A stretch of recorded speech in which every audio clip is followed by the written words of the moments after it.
오늘은 좀 외식 이야기를 좀 해보려고 합니다. 외식하면 우리 뭐가 떠오르나요? 근사한 레스토랑, 또 최고급 한식집, 또 투풀 고깃집, 뭐 이런 것들이 떠오르시죠? 저는 이번 주에 단호박 샌드위치를 사 먹었는데 참 맛있더라고요. 이렇게 외식은 집에서 먹는 식사가 아니라 밖에서 사 먹는 것을 외식이라고 말하죠. 그런데 오늘 설교 제목은 뭐예요? 외식은 안 돼입니다.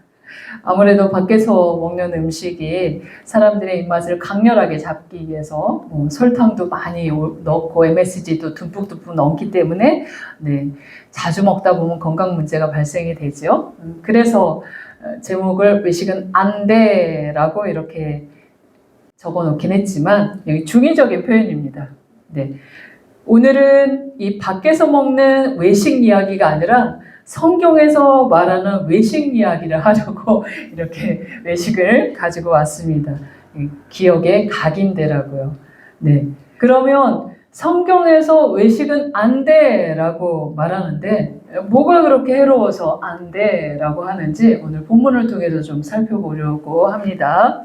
오늘 본문은 마가복음 11장입니다. 열매 없는 무화과나무를 저주한 그 예수님의 행적이 그 에피소드가 기록되어 있는 내용이 마가복음 11장인데 말씀에 들어가기 전에 마가복음은 예수님의 행적과 그 말씀을 기록할 때 아주 독특한 방법으로 기록하는데요. 많은 성경학자들이 이를 샌드위치 기법을 활용해서 기록했다라고 말합니다.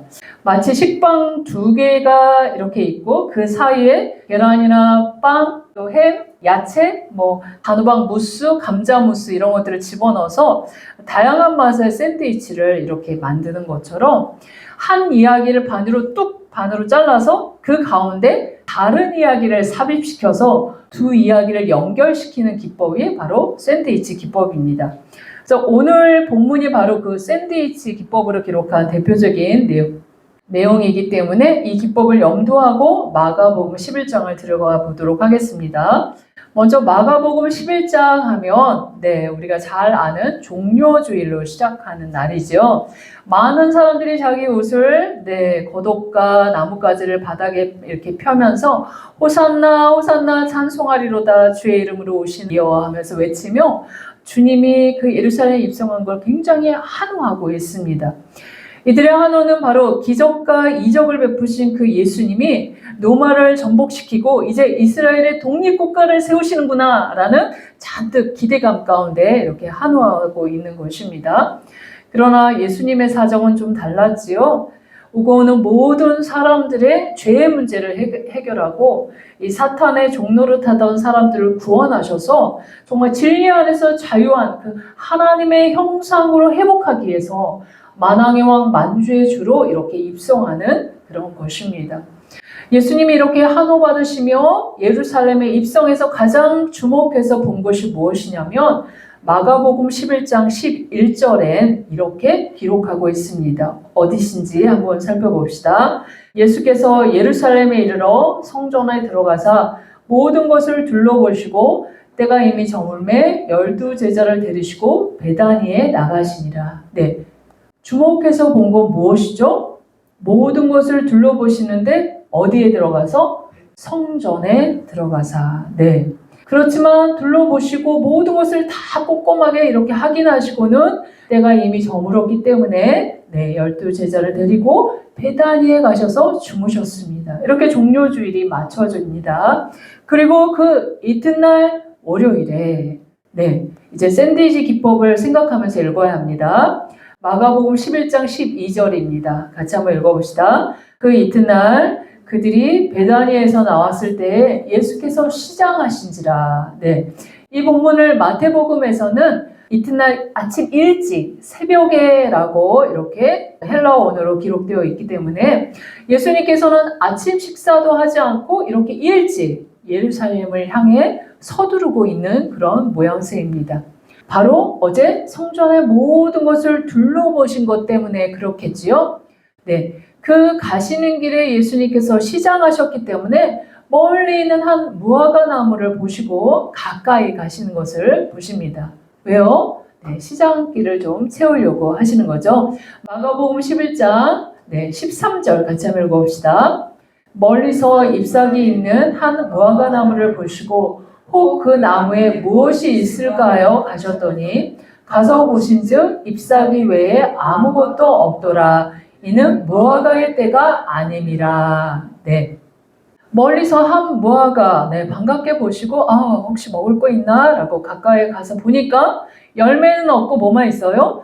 잎사귀만 무성한 그런 그것입니다. 원어적으로 보면 잎사귀가 이게 복수형으로 쓰여 있기 때문에 나뭇잎이 아주 무성했음을 이렇게 표현하고 있습니다. 나뭇잎은 아주 무성한데 열매는 하나도 없는 무화과 나무였습니다. 근데 그 이유가 뭐입니까? 무화과의 때가 아니었기 때문에 열매가 없다라고 말합니다.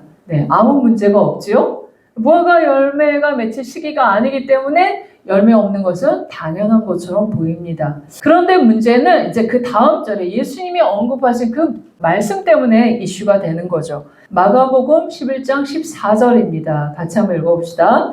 예수께서 나무에게 말씀하여 이르시되 이제부터 영원토록 사람이 내게서 열매를 따먹지 못하리라 하시니 제자들이 이를 듣더라.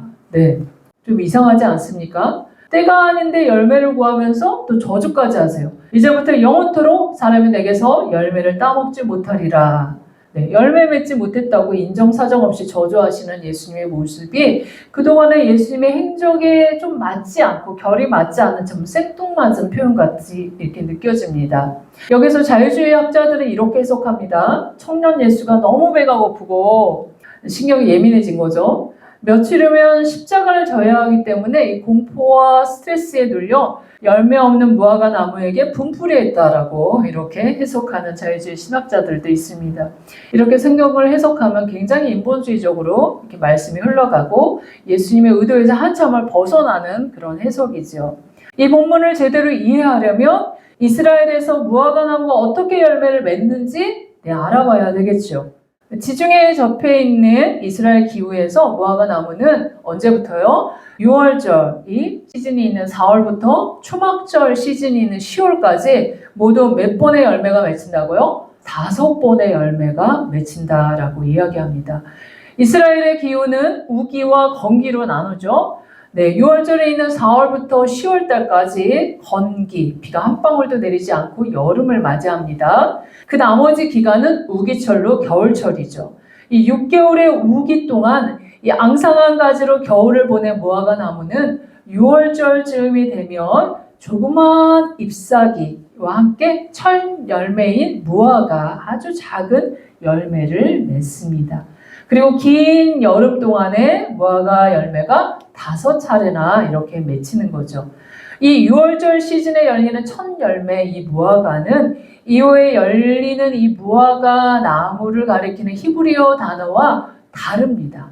6월절 즈음에 맺히는 첫 열매 무화과는 히브리어로 뭐죠? 파게라고 부르고요. 이후에 순차적으로 열리는 정말 상품 가치가 있는 무화과는 테나라고 부릅니다.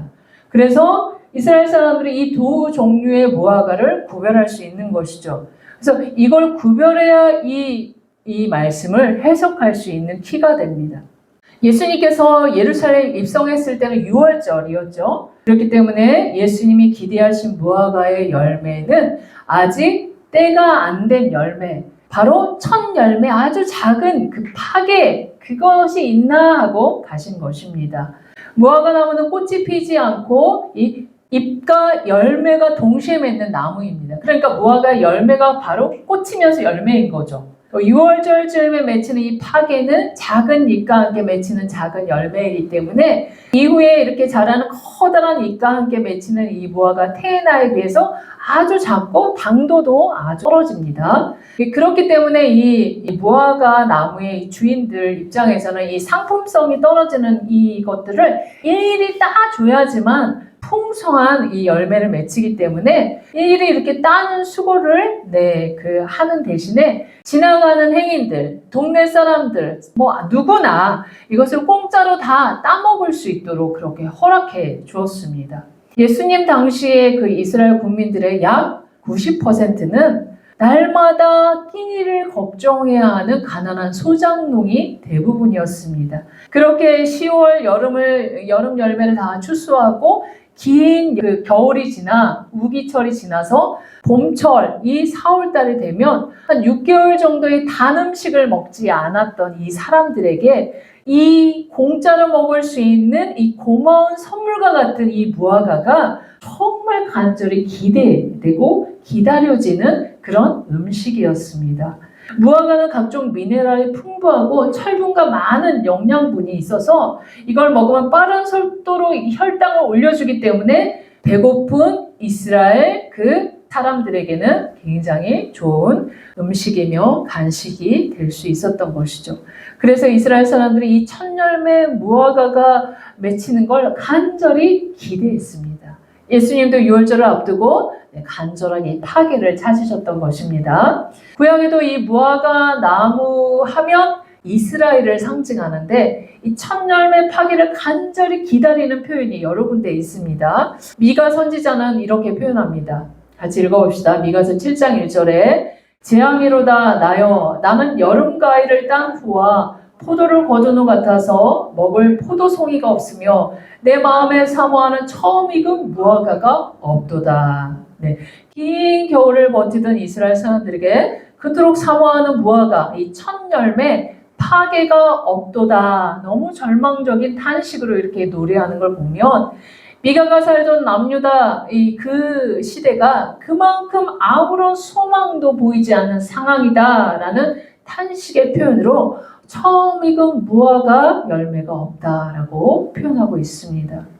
또 호세아 선지자는 북이스라엘 그러니까 솔로몬 이후에 그래도 부흥했던 시대가 여로보암 2세 때 시대였죠. 그때 활동한 선지자가 호세아 시대인데 그는 당시에 그 만연한 우상 숭배를 탄식하면서 무화과 나무의 첫 열매 파괴를 또 이렇게 묘사합니다. 호세아 9장 10절입니다. 같이 읽어봅시다. 이적에 내가 이스라엘을 만나기를 강야에서 포도를 만나같이 하였으며 너희 조상들을 보기를 무화과 나무에서 처음 맺힌 첫 열매를 본 같이 하였거늘 그들이 바알보올에 가서 부끄러운 우상에게 몸을 들이므로 저희가 사랑하는 우상같이 가증하여 졌도다. 네. 여기도 이스라엘 백성이 강야를 지날 때 하나님이 무화과 나무에서 처음 맺히는 그 첫 열매 파괴를 애틋하게 기다리듯 그들을 그토록 애틋하게 사랑했다라고 표현하고 있는 것입니다. 그래서 이스라엘 땅에 사는 사람이라면 긴 겨울을 지나 처음 느끼는 이 단맛을 느끼며 이 첫 열매 무화과, 이 파괴, 이 조그만 그 열매를 얼마나 갈망하고 기다리는 열매인지 이렇게 알 수 있는 대목입니다. 예수님도 잎사귀가 있으면 당연히 열매가 열려야 되는 그 무화과 나무 앞에 가서 첫 열매 파괴가 있나라고 보신 것입니다. 그런데 무화과 때가 아님이라 라고 말씀하시죠. 바로 상품성이 없는 첫 열매 파괴가 아니라 초여름에 익기 시작해서 시장에 내다 팔 수 있는 이 테에나가 아직 아니다라고 표현하고 있습니다. 근데 무화과는 굉장히 예민한 나무라고 이야기해요. 무화과를 안 키워봐서 잘 모르겠는데 교회 안에도 식물이 있어서 얘네들 조금만 공기가 안 통하고 물을 안 주면 굉장히 시들시들하죠. 얘네들도 굉장히 정성스럽게 키워야 되는데 무화과도 마찬가지입니다. 5월, 10월이 되면 5번이나 열매를 맺히기 때문에 잎사귀가 커지고 이 두 번째 무화과 나무 열매인 테에나가 이제 4차례 정도 열리잖아요. 반복해서 열릴 때 이 열매가 익으면 바로바로 따져서 이렇게 그 시장에 내다 팔지 않으면 금세 이렇게 뭉개지고 상해져요. 그러니까 그때 팔아야 되고 또 그때 납작하게 눌려서 말린 이렇게 무화과 뭉치로 저장해야지만 좋은 식량이 됩니다. 그렇게 무화과 나무는 가수원지기가 극진히 지켜보며 돌보는 나무가 무화과 나무입니다. 그래서 예수님께서 하나님께서 무화과 나무라고 하는 것은 하나님이 극진히 돌보시는 이스라엘을 상징할 때 무화과 나무라고 이야기합니다. 근데 그렇게 가수원지기가 극진히 돌보는데도 항상 이 이스라엘은 나쁜 무화과 나무가 돼서 열매를 맺히지 않죠. 그렇게 하나님은 이 무화과 나무를 향해서 이렇게 지적하십니다. 누가복음 13장 6절에서 9절 말씀이죠. 무화과 나무를 극진히 돌봤던 예수님께서 이 이스라엘을 은유적으로 표현한 내용입니다. 이에 비유로 말씀하시되 한 사람이 포도원에 무화과 나무를 심은 것이 있더니 와서 그 열매를 구하였으나 얻지 못한지라. 포도원 지기에게 이르되 내가 3년을 와서 이 무화과 나무에서 열매를 구하되 얻지 못하니 찍어버리라. 어찌 땅만 버리게 하겠느냐. 대답하여 이르되 주인이여 금년에도 그대로 두소서. 내가 두릅하고 거름을 주리니 이후에 만일 열매가 열면 좋거니와 그렇지 않으면 찍어버리소서 하였다 하시니라. 예수님께서 초림하셔서 공생의 3년 동안 부지런히 선포하고 가르치고 고쳐주어도 여전히 변화되지 않고 열매 맺지 못한 이스라엘을 비유적으로 표현하고 있는 것이 이 본문이지요. 반복해서 말하는데 무화과 나무는 열매와 잎사귀가 동시에 나기 때문에 잎사귀가 있으면 당연히 첫 열매 파괴가 열려야 하는 것이 당연합니다. 그렇게 당연하게 예수님이 그 열매를 기대하며 가까이 가셨지만 열매가 없었기에 책망하시고 저주하셨던 것입니다. 그런데 그 저주하시고 하루 만에 그 심판의 결과가 나타나는데 마가복음 11장 20절입니다. 같이 읽어봅시다. 그들이 아침에 지나갈 때 무화과 나무가 뿌리채 마른 것을 보고 예수님이 말씀하신 것이 그대로 심판으로 뿌리채 말라서 저주한 대로 이루어졌습니다. 제자들이 이걸 눈으로 확인한 것입니다. 심판이 실현됐네요, 예수님. 이러면서 이 한 이야기 사이에 뭐가 들어있다라고 얘기했죠? 샌드위치 기법으로 이 사이에 마가복음 11장 15절에서 19절이 삽입되어 있습니다. 이 삽입된 내용이 바로 우리가 잘 아는 성전 청결 사건이 삽입되어 있습니다. 그러면 무화과 나무의 저주와 심판의 상징이 바로 성전 청결 사건과 연결되어 있다는 것을 우리가 염두하고 읽어야 합니다. 삽입절의 내용 살펴봅시다. 마가복음 11장 15절입니다. 같이 한번 읽어봅시다. 그들이 예루살렘에 들어가니라. 예수께서 성전에 들어가사 성전 안에서 매매하는 자들을 내쫓으시며 돈 바꾸는 자들의 상가, 비둘기 파는 자들의 의자를 들러 엎으시며 전날의 모든 것을 확인하신 장면이 바로 매매하는 자들, 돈 바꾸는 자들, 비둘기 파는 자들, 이들에게 하나님의 공의로운 심판의 채찍을 드신 것입니다. 그래서 새벽 일찍 일어나 식사도 안 하시고 성전으로 부지런히 가셔서 하나님의 통치 자소인 그의 자녀들이 하나님을 만나고 그분을 경배하고 찬양하고 기도하고 응답받는 그 성전에서 신실한 예배자와 거룩한 예배자를 찾으려고 찾았지만 그것들은 없으셨기 때문에 하나님이 분노하고 성전 안에서 장사하는 상인들의 상가, 돈 바꿔주는 이 한정상들의 상을 둘러 엎으시고 분노하시고 내쫓으시는, 성전에서 내쫓으셨다는 것은 바로 하나님의 자녀 아니야 라고 거절하신 예수님의 행동입니다.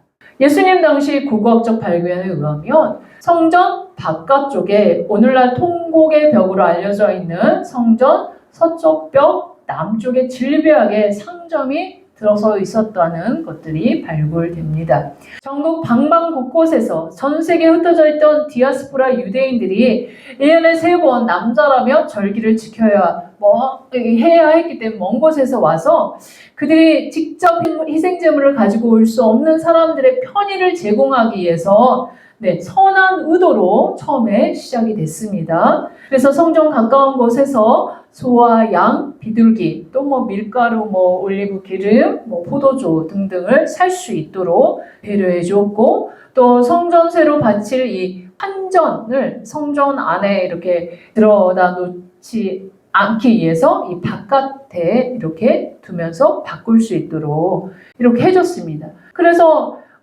상인들이 조금 이익을 붙여서 이것들을 유통시키는 거에 대해서는 문제가 없지요. 가게세도 내야 되고 인건비도 내야 하기 때문에. 그러나 문제는 바로 부패한 지도층과 상인들이 결탁해서 본래 취지는 사라지고 폭리를 취하는 강탈과 사기가 발생되었기 때문에 문제였습니다.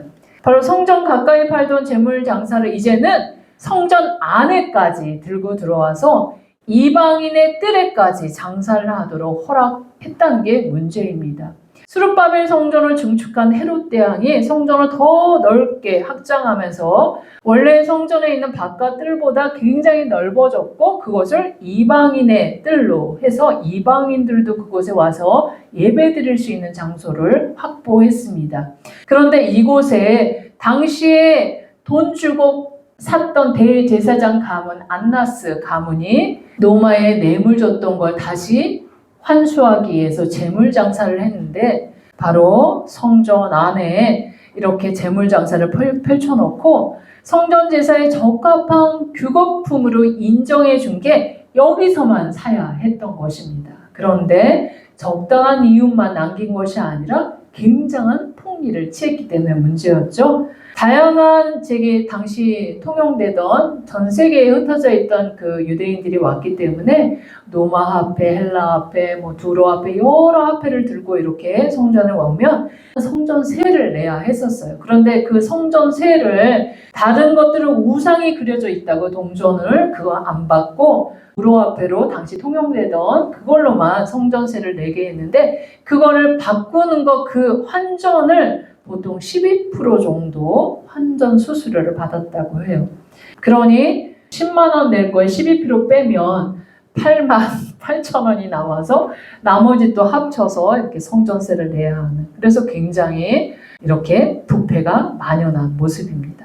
겉모습은 화려한 헤롯 성전에서 무수한 제물로 예배 드리는 그 목적, 실상은 마음과 정성과 뜻을 모아서 예배하고 기도하고 찬양하며 하나님을 만나야 되는 그 장소에서 이 대제사장과 상인들이 결탁해서 강탈과 사기와 부패가 만연한 성전이 된 것입니다. 그래서 예수님은 뭐라고 합니까? 강도의 소굴이 되었다라고 말씀하십니다. 그렇게 예수님은 마가복음 11장 16절에 같이 읽어봅시다.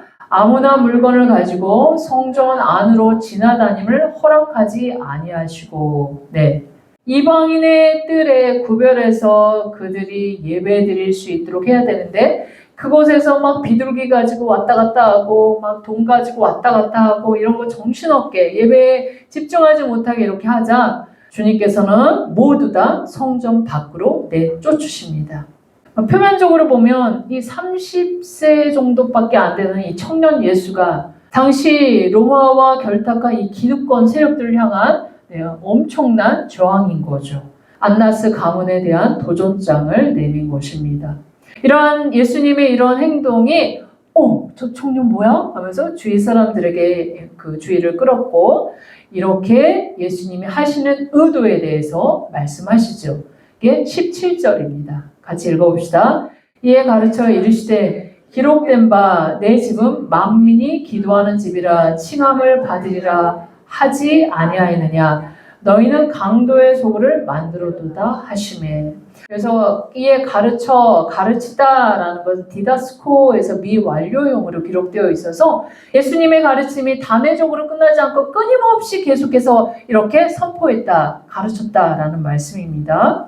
성전은 하나님의 임재 장소이고 하나님의 통치 자소이기 때문에 모든 사람들, 이방인이고 유대인이고 할 것 없이 모두 다 하나님을 경배하고 경외하고 기도하고 찬양하며 하나님을 만나며 기도 응답을 받는 장소가 바로 성전이었기 때문에 그런 용도로 사용되기를 하나님 간절히 원하셨다. 그래서 만민이 기도하는 집이 내 집이다 라고 가르치셨던 것입니다.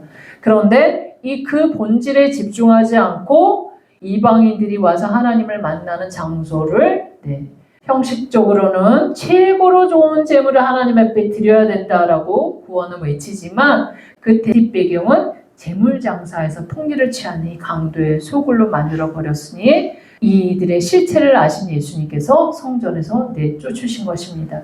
이것이 바로 이런 자들이 무성한 무화과 나무처럼 종교행위로서 종교행위는 하지만 하나님을 구하지 않고 하나님을 믿는 것도 돈으로 환산시켜버리고 이런 자들은 하나님에서 끊어져 나가 뿌리채 말라 하나님에서 쫓겨난다. 무서운 심판의 메시지를 던지는 것이 바로 성전 청결 사건의 이 내용입니다.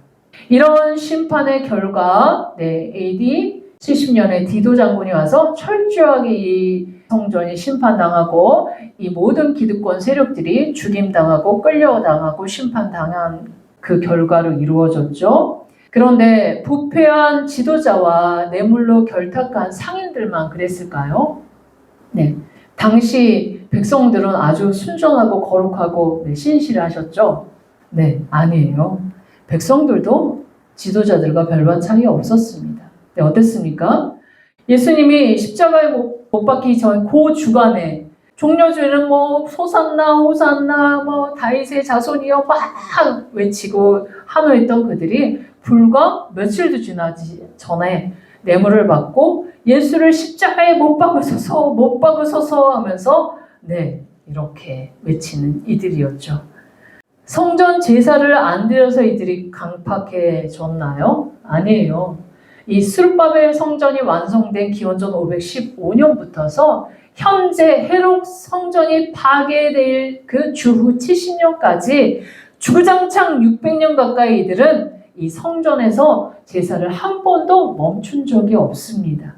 그래서 이사야가 뭐라고 외칩니까? 이사야 1장 11절입니다. 같이 읽어봅시다. 여호와께서 말씀하시되 너희의 무수한 재물이 내게 무엇이 유익하뇨? 나는 순양의 번제와 살찐 짐승의 기름에 배불렀고 나는 수송아지나 어린 양이나 순년소의 피를 기뻐하지 아니하노라. 열심히 제물을 드리며 하나님께 예배는 드리는 이 종교적인 형식은 무성하나 무엇이 문제입니까? 12절입니다. 너희가 내 앞에 보이러 오니 이것을 누가 너희에게 요구하였느냐? 내 마당만 밟을 뿐이니라. 하나님 앞에 제물 들고 왔다 갔다 이리저리 이렇게 하지만 뭐만 밟는다고요? 마당만 밟고 갈 뿐이다. 예배자로서 종교 행사는 참석하고 하나님 앞에 예배 드리고 나 예배 드렸습니다. 눈도장 꽝 찍었지만 마음이 없고 하나님의 말씀을 지키려는 몸부림이 없다는 열매 없는 백성들을 보시는 주님의 한탄이죠. 여기서 우리는 어떤지 한번 점검해 봅시다. 우리도 주일 예배, 수요 예배 꼬박꼬박 참석하죠. 더 나아가 새벽 예배까지 나오고 11조 생활 당근하죠. 주일 헌금, 감사 헌금까지 드리며 하나님께 예배하는 그런 성도들입니다. 하나님께 입이 굉장히 무성하죠. 그런데 우리의 삶의 열매가 있는지 한번 주님이 평가하신다면 어떨까요? 종교 생활은 무성하게 하고 있는데 열매 없는 신앙 생활이라고 하나님 책망하시면 어떨까요? 우리가 육으로 하고 싶은 것을 말씀 안에서 통제하지 않고 마음 가는 대로, 내키는 대로, 느낌대로, 성질대로 가정 생활하고 교회 생활하고 직장 생활하고 있다면 우리도 입만 무성한 이런 외식하는 자들인 별반 차이 없습니다. 우리도 늘 말씀 안에서 내 삶을 통제하지 않으면 뭐라고요? 열매 없는 자들이다라고 책망받을 수 있다는 것이죠. 입만 무성한 외식하는 자라고 예수님의 준엄한 경고를 듣고도 그 말을 들은 자들의 반응은 어떤지 참 기가 찹니다. 마가복음 11장 18절입니다. 같이 읽어봅시다. 대제사장들과 서기관들이 듣고 예수를 어떻게 죽일까 하고 꾀하니 이는 무리가 다 그의 교훈을 놀랍게 여김으로 그를 주요함 일러라. 대제사장과 서기관들로 대변되는 외식하는 종교인들 뭐합니까? 듣기 싫은 말하는 예수 죽여버리자. 어떻게 죽일까? 이렇게 작전 짜고 있습니다. 그러나 예수의 교훈을 놀랍게 여기는 이 사람들 두려워하지요. 이들은 예수님을 죽일 방법을 계속해서 찾아내 마침내 돈을 받고 거짓 증인을 세워서 예수님을 십자가에 처형하게 됩니다. 외식하는 자들의 행위의 결국은 이렇게 악합니다. 그렇게 외식은 안 돼라고 하는 것은 심판의 지름길이기 때문에 외식은 안 돼라고 경고하고 있습니다. 열매 없는 신앙생활이기에 저주와 심판을 피할 수 없다라고 말씀하고 있습니다. 그렇다면 저와 성도 여러분은 어떠신지요? 우리가 하나님의 사람이라고 예배자라고 부르지만 실상 살아가는 그 모든 삶의 방식이 육체대로 살아간다면 하나님의 나라를 유업으로 받지 못하는 결과를 낳는다라고 성경은 경고하고 있습니다. 디모데전서 6장 12절입니다. 믿음의 선한 싸움을 싸우라, 영생을 취하라. 이를 위하여 내가 부르심을 받았고 많은 증인 앞에서 선한 증언을 하였도다. 많은 증인 앞에서 선한 증언을 하는 자들이면 육체의 일을 끊어내지 못하고는 그렇게 선한 증언을 할 수가 없지요. 왜냐하면 사탄의 공격에 빌미를 주기 때문에 그렇습니다. 그래서 결국 외식하다 망하기 때문에 우리가 늘 죄에 대해서 육체의 일은 끊어내야 합니다. 육체의 일은 뭘까요? 갈라디아서 5장 19절에서 21절이죠. 같이 한번 읽어봅시다. 육체의 일은 분명하니 곧 음행과 더러운 것과 호색과 우상숭배와 주술과 원수 맺는 것과 분쟁과 시기와 분내가 당짓는 것과 분열함과 이단과 투기와 술취함과 방탕함과 또 그와 같은 것들이라. 전에 너희에게 경계한 것 같이 경계하노니 이런 일을 하는 자들은 하나님의 나라를 유업으로 받지 못할 것이요. 하나님의 나라를 유업으로 받지 못한 상속자가 되지 못한다는 건 하나님 나라에 입성하지 못하는 자들입니다. 우리는 예수님을 믿고 본질상 재창조된 새로운 피조물이라고 주님께서 선언해 주셨는데 사는 모습은 본질상 진노의 자녀처럼 육체의 일이 분명하고 현저하게 이렇게 살아간다면 하나님의 나라를 맡길 수 없는 존재다 해서 하나님의 나라를 유업으로 받지 못하고 쫓겨날 것이다 라고 말씀하고 있습니다. 그래서 골로새서 3장 8절을 뭐라고 합니까? 이제는 너희가 이 모든 것을 벗어버리라. 분한과 노용과 악의와 비방과 너희 입에 부끄러운 말이라. 이 모든 거 벗어버립시다. 분한, 노용, 악의, 비방, 부끄러운 말. 이런 모든 것들 우리가 끊어내고 벗어버려야 합니다. 어떻게 끊어내고 벗어버려야 되죠? 히브리서 12장 4절이죠. 너희가 죄와 싸우되 피 흘리기까지 대항하지 아니하고 이렇게 보면 죄와 싸우는 거 피 흘리기까지 대항하고 싸워야 된다는 것이죠. 육체의 정욕에 이끌려 끊어내지 못하고 늘 끌려다니는 것은 육신의 악한 행실을 십자가에 못 박아 끊어내서 피 흘리기까지 결단하고 싸워내야 되는데 하지 못한다. 그래서 로마서 6장 6절에 뭐라고 얘기합니까? 우리가 알거니와 우리의 옛사람이 예수와 함께 십자가에 못 박힌 것은 죄의 몸이 죽어 다시는 우리가 죄에게 종노릇하지 아니하려 함이니 주님께서 십자가에 못 박혀서 나 예수님으로 말미암아 죄 용서 받았습니다 하고 선포는 하는데 여전히 나는 죄에게 종노릇하면서 몸을 내어주는 거 이거는 안 된다라고 말씀하시는 거죠. 몸의 일부를 잘라내듯이 고통스러운 일이지만 십자가에 못 박으며 끊어내라. 육신의 악한 경향성, 정욕, 중독된 입맛, 갈망 모든 것들 찍어내버리고 벗어버려야지만 된다라고 말씀하시죠. 이거는 사탄도 대신해 줄 수 없고 하나님도 대신해 줄 수 없는 일이며 바로 저와 여러분이 해내야 하는 아무도 대신해 줄 수 없는 일이 바로 죄와 싸우는 일입니다. 그러니 하나님 탓, 남 탓, 사탄 탓 멈추고 뭐 해야 합니까? 죄와 싸우고 승리해야 합니다. 왜냐하면 무화과나무의 특징 중 하나가 뭐라고 했죠? 잎사귀가 있으면 어김없이 열매가 있다 라고 말씀하시는 거죠. 열매 없는 외식하는 자들의 결과 뭐라고요? 무화과나무가 뿌리채 마른 것처럼 종교적인 형식과 외피만 있고 열매 없는 자들의 결과 무서운 저주와 심판. 외식은 안 돼. 그 결과가 심판이기 때문에 그렇습니다. 저와 여러분도 이런 경고를 듣고 나는 종교 지도자 아니거든? 나 성전에서 매매하지도 않거든? 내 얘기 아니잖아 라고 얘기하면 엄청난 착각입니다. 여러분이 예수님 믿고 그 말씀에 순종하여 따르기로 작정했다면 원하든지 원하지 않든지 우리는 말씀의 종 리더로 세상의 빛과 소금으로 세움을 받았습니다. 다른 사람들에게 예수 그리스도를 소개하고 생명으로 인도하는 유일한 빛, 유일한 그 등대가 우리입니다. 우리가 막히면 이 일에는 지장이 있습니다. 그렇게 우리 또한 종교적인 외식과 그릇된 말씀 해석에서 벗어나서 내 편의대로 해석하는 것이 아니라 하나님 말씀이 그렇다면 순종하여 받들고 하나님이 싫어하신다면 끊어낼 줄 알고 이렇게 해야지만 열매 맺는 인생으로 살아갈 수 있습니다. 그래서 겉과 속이 다른 외식의 행위 우리가 버려냅시다. 높은 자리에 앉으려는 사람에게 인정받으려는 인정욕구, 교만한 마음 이런 모든 것도 외식, 가식이 섞여 있기 때문에 그렇죠. 내가 할 수 없는 일을 말씀으로 막 정죄하면서 다른 사람에게 막 짐을 지우는 것도 외식적인, 가식적인 행위입니다. 오직 마음에 찔림을 주는 하나님의 말씀을 그건 내 말씀이지 아내가 들어야 할 말씀, 남편이 들어야 할 말씀 아닙니다.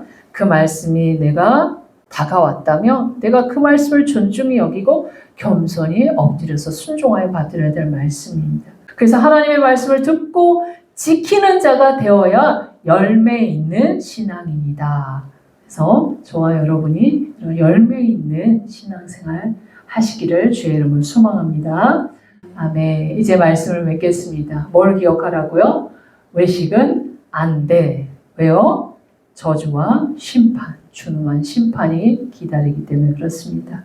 네, 기억해야 될 건 뭐라고요? 외식은 안 돼. 오늘 마가복음에서 샌드위치 기법을 통해서 예수님의 말씀과 행적을 많이 기록했는데 가장 또 핵심이 되는 무화과나무 저주, 그 결과 심판이었죠. 그 안에 뭘 삽입했어요? 성전 청결 사건을 삽입해서 잎사귀만 무성한 종교적인 행위만 하는 이런 자들은 외식하는 신앙생활 하는 자들은 결국 심판이다. 그렇게 말씀대로 순종하여 받드는 거룩한 하나님의 자녀가 되라라는 주님의 말씀입니다. 여러분 우리의 모습에서도 신실하고 거룩하고 예배 드릴 때도 마찬가지고 삶의 모습에서도 가정생활에서도 직장생활에서도 어느 곳에 가든지 하나님을 믿는 자로 기억되는 그런 삶을 살아내시기를 주의 이름으로 소망하고 축원합니다. 아멘.